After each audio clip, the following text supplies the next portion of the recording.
The Blackshirts have been the only consistent side of the football since the Scott Frost era began in 2018. No, the Blackshirts, which is the name gifted to the Nebraska defense, haven't finished top 25 in scoring defense in quite some time. I think you have to go back to the mid to early Bo Pelini era to find the year where they were in the top 25 in scoring defense or in any defensive category. But they have been doing one thing right that the offense and special teams have not been doing right since the Scott Frost era began, and that is improving year after year, regardless of returning or departing production. In 2018, the unit allowed 31.2 points per game, which was 88th nationally. Pretty bad defensive unit. The offense that year, ironically enough, was the best scoring offense of the Scott Frost era. You go all the way to 2021, the defense now is only allowing 22.7 points per game. It finished 36th nationally last year, and in 2019 and 2020, the unit was 66th and 64th in that category, respectively. So Erik Chinander's units are improving year after year, from allowing big plays and basically being a papier-mâché wall in 2018 to now having some intimidating factors in 2021, having a solid linebacker core, having a secondary that Travis Fisher, now that he's been there for 4 years, has developed into one of the better secondaries in the Big Ten. There are areas that, of course, the defense has to improve on, areas that I think they will improve on. Nebraska just raiding the transfer portal this preseason just shows that. And I think that this unit is going to, again, take a step forward. I don't know exactly in the category of scoring defense, though I'm pretty confident that they will take a good step forward in that area. They have an easier schedule. They do return a decent amount of production, and they're bringing in some solid transfers. The secondary of Tommy Hill and Omar Brown coming in. On the defensive line, you have Devin Drew at D-tackle and Ochaun Mathis, who was one of the most highly touted transfer recruits, and Nebraska got him over Texas, which was right in the conference and in the state where his old team TCU was. So Nebraska's been making moves in the portal, not just for offense and special teams, which I've already talked about on this channel. I'm going to link those videos discussing Nebraska's special teams improvements and my offensive depth chart video that I did about a month ago down below, and I encourage you to watch those videos if you have not already. And if you're new to the channel, whether you're a Husker fan, a Big Ten fan, Michigan, Ohio State fan, even if you're from the SEC in Alabama, Georgia, if you just like college football, I encourage you to hit that like button, hit that subscribe button, click the notification bell, and at the end of this video, after you watch the whole thing through, comment your thoughts on this video down below. So without further ado, let's get right into it, and I want to start off with the defensive line. Talk about an intimidating pass rush on this defensive line. The edge, defensive end presence is by far the best part of this defensive line. If the defensive tackle room had solid depth or had a great to elite starter, this would be graded an A+ position. Coached by Mike Dawson, who last year was the linebackers coach. He's moved over because the previous defensive line coach went over to Oregon. The starters appear to be end Ochaun Mathis, defensive tackle Ty Robinson, D-tackle Devin Drew, and Garrett Nelson. That seems to be the front for Nebraska's D-line, is what it seems to be here. Ochaun Mathis was at TCU last year. He had a season in 2020 that put him on the map, where he had 9 sacks, 1 forced fumble, a fumble recovery, and 46 total tackles in that 2020 season. Last year, he had some health issues, wasn't seen nearly as much, but he still had 4 sacks, 45 total tackles, and 3 passes defended. 2 of those sacks came against Oklahoma. Oklahoma being known to have pretty solid O-lines under O-line coach Bill Biedenbaugh. Another sack came against Kansas State, and another one came against FCS Duquesne. So Mathis coming in, he's already going to be looked at by NFL scouts just with his stats and his play, what he's done, but he wants to come to the Big Ten to get better. And because Nebraska right now, I would say, is in a better position to break through or have a great year as compared to TCU, who's going to be under first-year head coach Sonny Dykes. Nebraska, it's Scott Frost in year 5. The defense is improving year over year, and Mathis has a solid, I wouldn't even say solid, that's probably, that's not praising Garrett Nelson enough. He has a great edge rusher with elite potential there in Garrett Nelson. Nelson in 2021 had 57 total tackles, 5 sacks, a forced fumble, and 2 passes defended. In 2020, he had 1.5 sacks and 30 total tackles. So Mathis and Nelson, pairing them together is something that I am very excited to see. No matter the rest of the D-line situation, if Nebraska comes out with 2 defensive linemen, 3 defensive linemen, 4 defensive linemen, 5 defensive linemen, Mathis and Nelson, no matter what, are the players on the defensive line that I am paying attention to. That is what I want to see, is that pass rush duo. I think that this pass rush duo has the potential to be the best in the Big Ten. Now, is it going to be the best? I think there are too many variables just with Nebraska football, period, to possibly make that proclamation, but they certainly have the potential to do that, and I would say they're certainly in the top half. You could probably go further and say top 3 in the Big Ten for pass rush duo. Ohio State is up there too, and we know how good of a D-line coach and pass rush specialist that Larry Johnson is, what he's done with Nick and Joey Bosa and Chase Young, and now he has JT Tuimoloau and Jack Sawyer, who were 5 stars just a year or 2 ago coming out of high school. They're going to be redshirt freshmen or sophomores here, and I think they're going to be amazing. I think Ochaun Mathis and Garrett Nelson have the potential to be amazing as well. Ty Robinson and Devin Drew are really where the concerns start to come in. And that's not because these players aren't good. They play FBS football. They're at a Power 5 school in Nebraska. They're more specifically at a Big Ten school. Big Ten Power 5 school. The Big Ten and the SEC are the 2 best conferences. So it's not a question of whether they're bad players. I don't think that's the question here. What the question is, Devin Drew coming over from Texas Tech, he was a solid player. He was asked to basically hold the interior of the D-line by himself. And then there's Ty Robinson, who's been at Nebraska for quite some time, hasn't exactly broken through yet. Ty Robinson only had 2 sacks last year, 1 pass defended, 27 total tackles. I like this D-line overall, but this team last year, you look whether it's on Pro Football Focus or watching the games. I have Pro Football Focus, and I use it to a certain extent because it just gives me some metrics. Watching the games triumphs all of that, and in a plethora of games, look at the Wisconsin game, for example.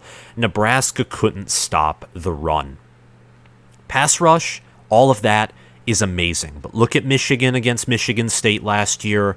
Look at Nebraska against Wisconsin last year. You can have one of the best pass rushes in college football, and if you can't stop the run, you're in trouble, especially against the Big Ten, where you have Braylon Allen, Muhammad Ibrahim, Blake Corum, Jarek Broussard, Trevion Henderson, Evan Hull, even in your own practice, Anthony Grant. I'm listing all of these amazing, these great, good Big Ten, potentially elite running backs that Nebraska is going to Nebraska's going to have to face some of them. They're traveling to Michigan.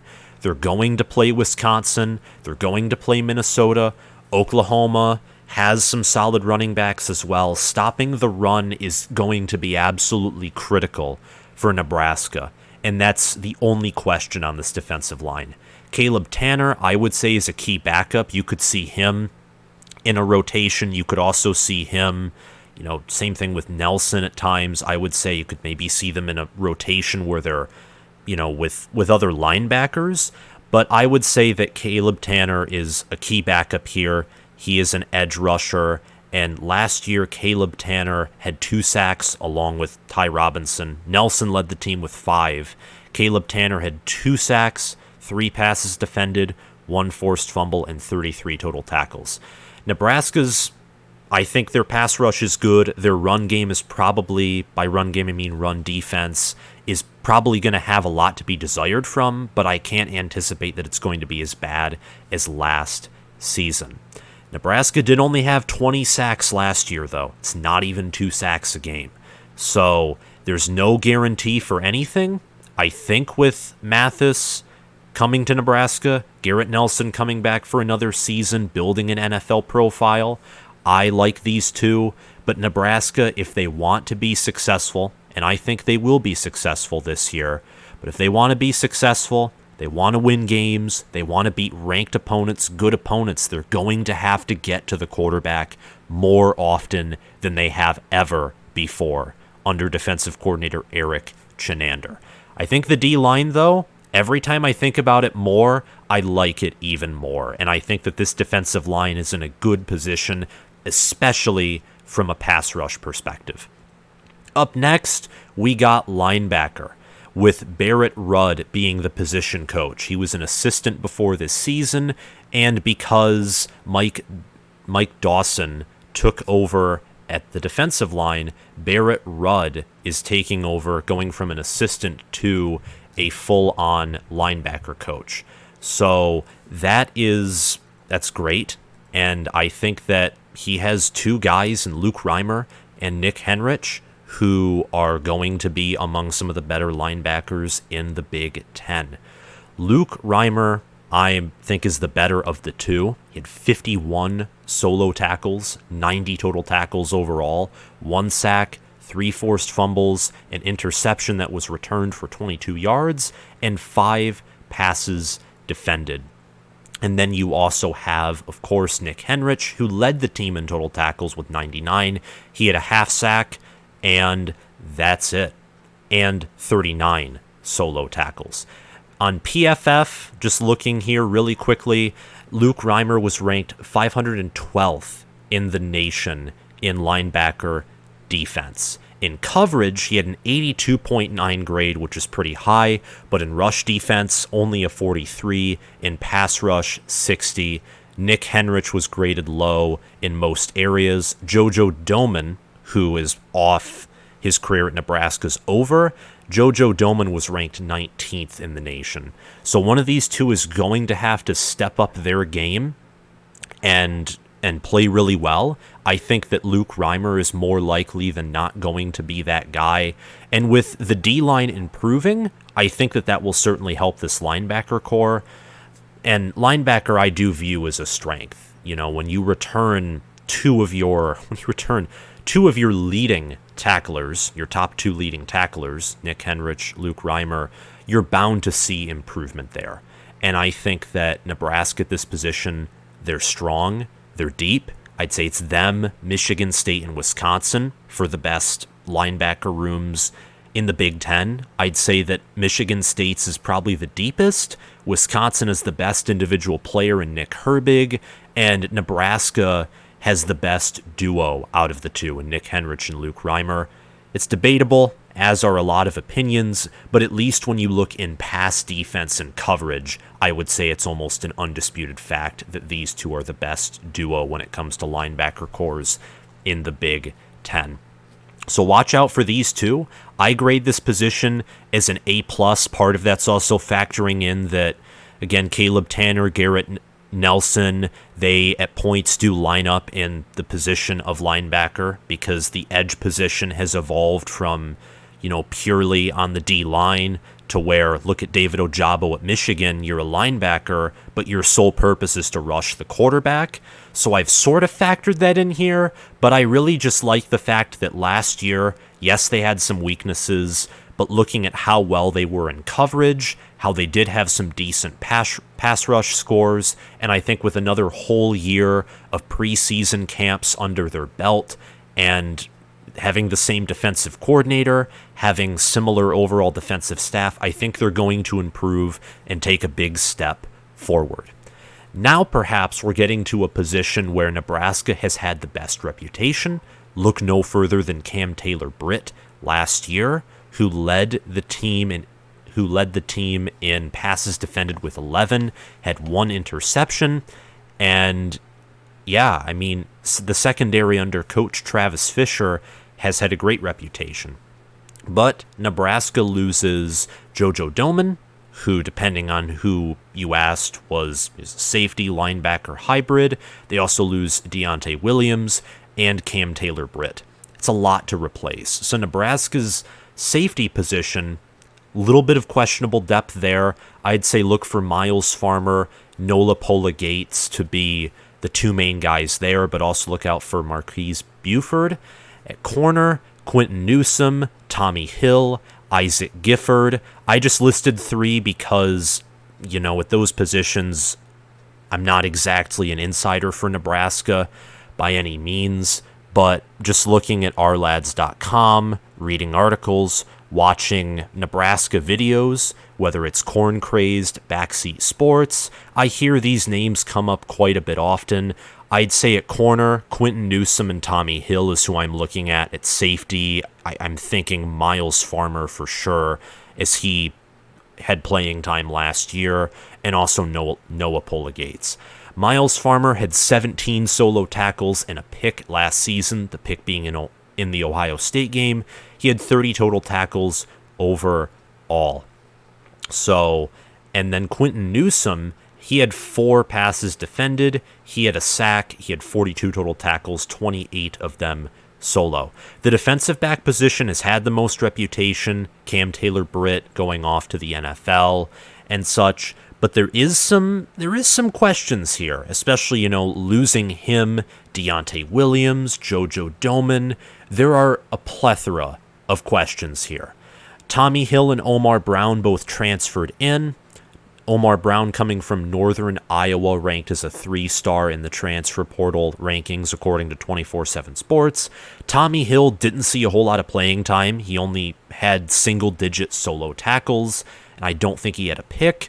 But Tommy Hill is a big-bodied, physical corner. 4-star out of high school, 4-star according to 24/7 Sports transfer rankings. Him coming to Nebraska and being able to be taught by Travis Fisher, who is a great corner and defensive back coach, that's going to certainly benefit his career.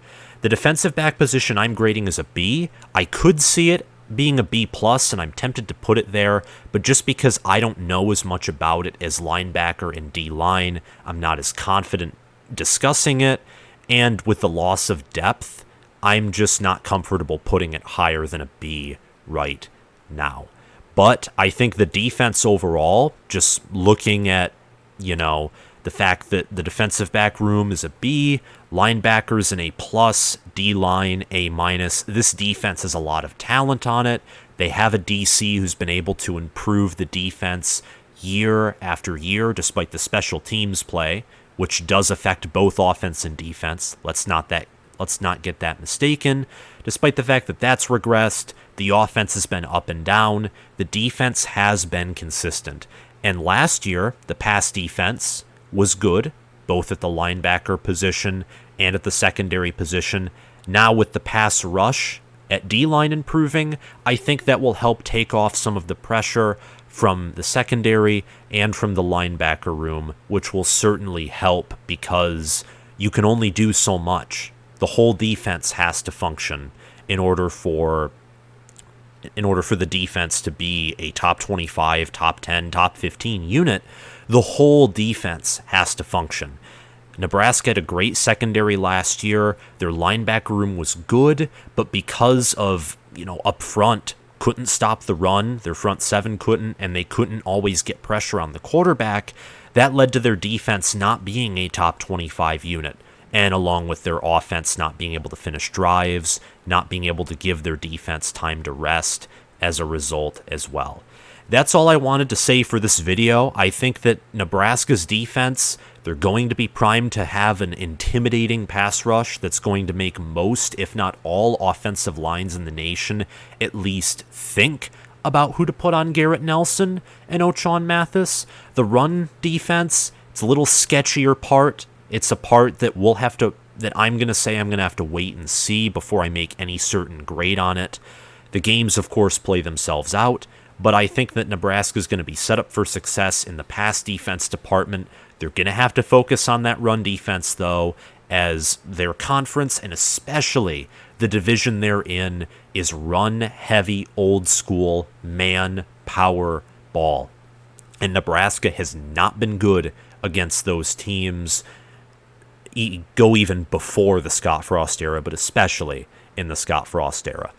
I still think Nebraska's going to have success this year. Just look at my Big Ten prediction videos and my comments on them. Just look at my Nebraska videos. So thank you all for watching. If you're new to this channel, hit the like button, hit the subscribe button, click the notification bell, and comment your thoughts on this video and on Nebraska's defense down below. Thank you all for watching, and I'll see you guys around. And don't forget, if you're listening to this on the Spotify, to follow this channel.